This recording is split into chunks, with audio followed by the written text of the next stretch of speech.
आप सजेस्ट कर दीजिए कि मुझे क्या क्या करना होगा, कैसे कैसे स्टेप्स उठाने पड़ेंगे ताकि मेरे लिए आसानी हो जाएगी।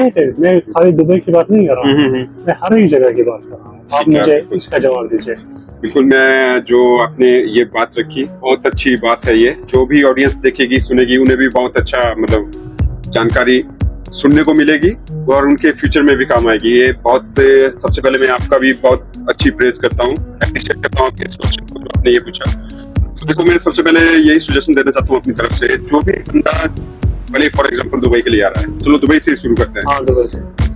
तो सबसे पहले मैटर करता है आपकी क्वालिफिकेशन और आपका जो वर्किंग एक्सपीरियंस। ठीक है, आप कौन सी कैटेगरी में आना चाहते हो, किस तरह की जॉब्स देख रहे हो दुबई में।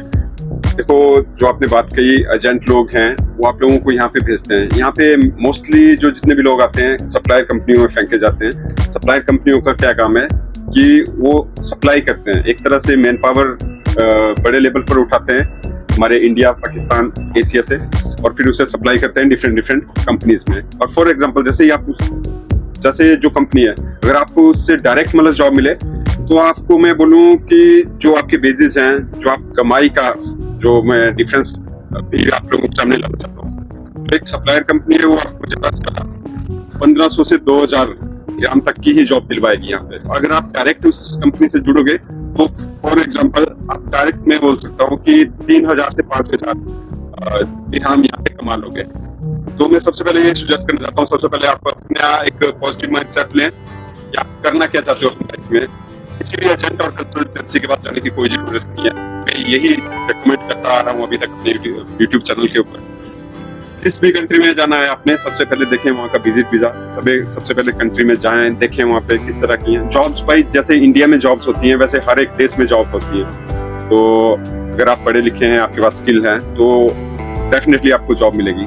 और सबसे पहले जो मेन काम आप लोगों ने करके आना है, सबसे पहले अपने लिए एक अपना प्रोफेशनल सीवी तैयार करना है और साथ के साथ कवर लेटर। और आपकी जो बॉडी लैंग्वेज है वो इतनी स्ट्रांग होनी चाहिए कि आप लोगों को कोई भी बंदा हायर कर ले। आपने कभी भी किसी से डरना नहीं है, क्योंकि जो सामने वाली पार्टी है जो आपको हायर करेगी वो आपकी देखी गई बॉडी लैंग्वेज और आपका वे ऑफ टॉकिंग, वो उसी के ऊपर आपकी जॉब डिपेंड करती है। तो किसी भी एजेंट के मतलब बहकावे में नहीं आना है। जो भी एजेंट बोल रहा है, एजेंट 100% झूठ ही बोलता है, क्योंकि उसने अपने नोट कमाने हैं भाई उससे। अच्छा, मेरा और एक सवाल है कि इससे मैं तो मुतासिर हो गया, लेकिन मेरा सवाल एक है कि जैसे मैं यहाँ पे विजिट वीजा पे आया, मुझे कुछ भी नहीं पता है, रूम भी नहीं है, अकोमोडेशन भी नहीं है, कुछ भी नहीं है। तो उसके लिए मुझे आप थोड़ी सी गाइडेंस दे दो। तो एज ए न्यू फ्रेशर मैं आऊँगा यहाँ पे, हालांकि मैंने देखा भी नहीं होता है क्या सीन है क्या नहीं है। तो उसके लिए आप मुझे बोलिए। तो उसके लिए देखो, मैं सबसे पहले अपनी प्यारी ऑडियंस को यही बताना चाहता हूँ, जो मैंने ये अपना यूट्यूब चैनल स्टार्ट किया है उन्हीं चीज़ों के लिए किया हुआ है। आप मेरे यूट्यूब चैनल का सहारा भी ले सकते हो। बाकी रही बात यहाँ पे, आप लोगों ने जब जैसे ही यहाँ पे विजिट वीज़ा का अप्लाई करते हो, साथ के साथ आपके पास भाई यहाँ आके अपना सिम कार्ड लीजिए, उसमें अपना डाटा प्लान ले लीजिए जो भी है। जैसे एटिस्लाट की सिम आपने ली तो 35 में 1 GB आपको पर डे के हिसाब से मिलेगा, तो 30 GB आपका हो गया 35 दिरहम में, 30 दिनों की वैलिडिटी मिलेगी। गूगल पे हर एक चीज है। आपने यहाँ पे बेड स्पेस सर्च करना है। बेड स्पेस जब आप लोग सर्च करोगे तो यहाँ पर बड़े आराम से 200 से 250 में बेड स्पेस आप लोगों को मिल जाएगा 1 महीने के लिए। और साथ के साथ रही फूड वगैरह की बात, तो फूड भी मैं बोलता हूँ 250 से 350 तक आपका फूड का खर्चा हो जाएगा। 1 महीने की मैं बात कर रहा हूँ यहाँ पे। और ये दिरहम है? हाँ, ये दिरहम में कर रहा हूँ। बाकी आप दिरहम को कन्वर्ट कर सकते हो अपनी इंडियन करेंसी में। जो इंडियन भाई देख रहे हैं मुझे, जो पाकिस्तानी देख रहे हैं वो अपनी पाकिस्तानी लैंग्वेज में, बाकी जो अदर एशियन लोग देख रहे हैं वो अपने उसमें अपनी कंट्री के करेंसी में कन्वर्ट कर सकते हो। तो इस तरह से आपने बेड स्पेस सर्च करना है। एजेंट वगैरह हैं, अगर वो विजिट वीजा के लिए भी आपको अप्रोच कर रहे हैं तो आपने उनकी बात नहीं सुननी, आपने खुद अप्लाई करना है। क्योंकि जो एजेंट है वो आपको उनकी मील वगैरह रहती है होटल्स वगैरह के साथ, तो आपको किसी 3 स्टार 5 स्टार में मतलब रूम देंगे तो आपका खर्चा बढ़ेगा ही बढ़ेगा। जब मैंने आपको बता दिया बेड स्पेस बड़े आराम से 150, 200, 250 दिरहम में मिल रहा है, वैसे फूड आपको 300 से 350 में मिल रहा है, तो क्यों आप मतलब इतना ज्यादा खर्चा करेंगे। उसके बाद जब आप बेड स्पेस ले लिया, उसके बाद सर्च करिए जॉब, नसीब और कवरलेट लेके जाएं और ऑनलाइन यहाँ पे ज्यादा मतलब स्प्रेड करें अपने सीवी को। मैं बोलता हूँ ऑफलाइन यहाँ पे इंडिया जैसा हिसाब नहीं है कि डोर टू डोर आपको अपना सीवी देना है तब जाके जॉब मिलेगी। ऑनलाइन डिपेंड रहेगा यहाँ। अब आप मुझे ये बताइए, जैसे मैं नया बंदा हूँ तो विजिट वीजा पे मुझे कितना खर्चा आएगा अगर मैं इंडिया से आऊँगा? देखो फॉर एग्जांपल मैं आप लोगों को बात करूं विजिट वीजा की, तो विजिट वीजा पे उतना ज्यादा खर्चा नहीं रहता है। विजिट वीजा पे जस्ट आप लोगों को आपकी टिकट का खर्चा है, फॉर एग्जांपल जो भी आप लोग देख लीजिएगा, नेट के ऊपर हर एक डिटेल के साथ है। बाकी मैं आपको छोटा मोटा आइडिया दे दूं तो ज्यादा से ज्यादा 10,000 रुपया दिल्ली से दुबई की टिकट आप लोगों को इजिली अवेलेबल मिल जाएगी, और वो स्पाइस जेट की मिलेगी, इकोनॉमी क्लास की। और फिर उसके बाद यहाँ पहुंच के आप, तो आपको बताया वैसे ऑलरेडी जो मैंने कि 200-250 में आपने अपना बेड स्पेस लेना है, उसके बाद फूड वगैरह का भी हो जाता है 300-350 में। तो यही खर्चा है भाई। उसके बाद आपने जॉब सर्च करनी है। बाकी खर्चा बंदे के ऊपर भी डिपेंड करता है कि वो किस तरह से अपना लाइफस्टाइल। यार आप यहाँ पे जॉब सर्च करने के लिए आए हो, आप हीरो नहीं हो, कोई एक्टर नहीं हो। अगर आपके पास पैसा है ऑलरेडी तो आप अपने कंट्री को छोड़ के आएंगे। ये बताए कि उनको कैसे पता चलता है ये वैकेंसीज है, ठीक है, तो फिर उसके बाद वो लड़कों को वीजा देते हैं, उसमें पैसे आते हैं। उनको अगर वीजा वो देते हैं, वो किससे लेते हैं वो वीजा? क्योंकि वो कहते हैं हमें इसमें इतना खर्चा आ गया, उनको कैसे खर्चा आ गया? कंसल्टेंसी की बात कर रहे हैं। देखो मैं साफ सुथरी बात जानता हूँ, मैं घुमा फिरा की बात नहीं करता, सीधी बात करना मुझे अच्छा लगता है और करनी भी चाहिए सीधी बात।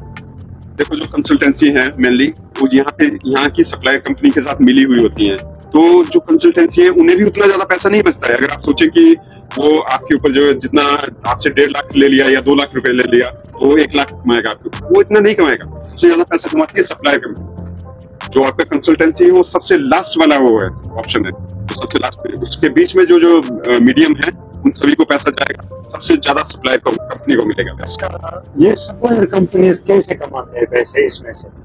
सप्लायर कंपनी वीजा के ऊपर फायदा है। जितना भी सप्लायर कंपनी वीजा देगी आपको हर एक कैंडिडेट को, क्योंकि फॉर एग्जांपल वीजा तो फ्री ऑफ कॉस्ट रहता है। आप ओनली दुबई की बात नहीं कर रहा हूं मैं, आप बड़े से बड़ी कंट्री यूएसए कनाडा की भी मैं बात कर रहा हूँ। अगर आपको जॉब मिल जाती है तो कोई भी कंपनी वीजा एयर टिकट हर चीज मतलब फ्री ऑफ कॉस्ट रहती है। तो आप इसी से अंदाजा लगा सकते हो। अगर आपका जो कंसल्टेंसी है वो अगर आपसे 2 लाख रुपए मांग रहे हैं तो सर सोच लो बड़े आराम से एक सप्लायर कंपनी 1 से 1.5 लाख रुपया एक सिंगल वीजा के ऊपर कमा रही है। तो अगर हम गूगल पे सर्च करेंगे कि कंपनीज दुबई में कौन कौन से है, तो हमें ऐसा करना है फिर अगर हमने कोई भी कंपनी मान लो ABCD कोई भी वॉइस है, ओके, हमने कोई भी चूज कर दी, तो आप मुझे ये बताइए कि मैं उस कंपनी में डायरेक्ट कैसे जाऊंगा विदाउट इनके, मतलब कोई भी मुझे कंसल्ट ना करे। ओके, कोई भी आपको, हाँ ये भी बहुत अच्छा सवाल है। देखो मैं पहले भी ऑलरेडी जवाब दे चुका हूँ अपने प्रीवियस वीडियो में। जिन लोगों ने मेरे वीडियोस नहीं देखे हैं वो मेरे प्रीवियस वाले वीडियोस भी जरूर देखें। बाकी मैं एक बार फिर से बता देता हूँ, भाई मेरे से पूछ रहे हैं तो देखो मैं सबसे पहले ये सजेस्ट करता आ रहा हूँ आपको, इंडिया में भी बैठे बैठे आप जॉब गेट कर सकते हो दुबई के अंदर। और जब दुबई में आ जाओगे तो फिर और ज्यादा आसान होती है चीजें, क्योंकि आप उस मुल्क में पहुंच चुके हो और आप विजिट करके भी जा सकते हो। तो सबसे पहले आप लोगों ने गूगल पर सर्च करना है कंपनी का नाम, उसके बाद वहाँ के कैरियर पेज पे जाना है, वहाँ पे अबाउट सेक्शन होगा, उसमें चेक करें आप, वहाँ पे रिक्रूटमेंट वगैरह हर चीज दिखाई होती है उन्होंने। तो जो भी जिस भी कंपनी में आप लोग आना चाहते हो तो उसके करियर पेज पे जाएं, वहाँ पर हर एक कंपनी ने अपनी वेबसाइट पर एक पोर्टल बनाया होता है कि वहाँ पर आप अपना सीवी और कवर लेटर वहाँ पे उनके और सेंड कर सकते हो। अच्छा, इस तरह से जॉब के चांसेस रहते हैं। आप मुझे बताइए एक्सपीरियंस और रेफरेंस के बारे में। हर कोई कहता है नहीं हमें एक्सपीरियंस है ही नहीं, या मेरी कोई रेफरेंस है ही नहीं, मुझे कोई नहीं जानता है। तो वो बंदे सोचते यार हम क्यों जाए, हमारा तो सारा पुराने से हो जाएगा। तो उसके बारे में मुझे कुछ पता है। देखो हाँ, दुबई में मैंने जो अपना एग्जामिन किया, खुद भी मैं दुबई में इधर से उधर जाता रहता हूँ आप सब लोगों के लिए। तो दुबई में देखो हाँ रेफरेंस मैटर जरूर करती है, लेकिन ऐसा नहीं है कि सभी के सभी लोगों को, ये वेरीज करती है पर्सन टू पर्सन। अगर किसी पर्सन की बॉडी लैंग्वेज स्ट्रांग है, उसका कम्युनिकेशन स्किल स्ट्रांग है, उसके पास ऑलरेडी एक्सपीरियंस अच्छा है, अच्छी एजुकेशन है एज वेल एज, तो उसे जरूरत नहीं है भाई किसी रेफरेंस की। अच्छा, लास्ट क्वेश्चन है मेरा, आप मुझे ये बताइए आप किन लोगों को सजेस्ट करोगे दुबई में आने के लिए, मतलब कौन सा जॉब होना चाहिए? मतलब किस तरह की जॉब थी? हाँ, किस तरह जॉब जिसमें वो भी कुछ कमा सकता है और घर में भी कैसे रह सकता है? देखो डिपेंड करता है, पर्सन टू पर्सन वेरी करता है हर इंसान के ऊपर। अगर जिस इंसान ने भाई पैसा कमाना है ना, तो मैं बोलता हूँ वो हिंदुस्तान में भी पैसा कमा सकता है। और अब आपने बात की है दुबई की, तो दुबई में भी देखो जो एक लेबर क्लास के बंदे होते हैं, हेल्पर बंदे होते हैं, जो अच्छी कंपनी के साथ जुड़े हुए हैं, जो अच्छी कंपनी के साथ जुड़े हुए हैं, तो लेबर क्लास का बंदा भी यहाँ पे 50 से 60 हजार रुपया इंडिया भेजता है भाई, उसमें अपना खाना पीना निकाल के इतना भेजता है। एक लेबर क्लास अगर किसी अच्छी कंपनी में अगर दुबई में उसको जॉब मिल जाती है तो एक लेबर क्लास के बंदे का बेसिस ही यहाँ पे 2500 से 3000 दिरहम है।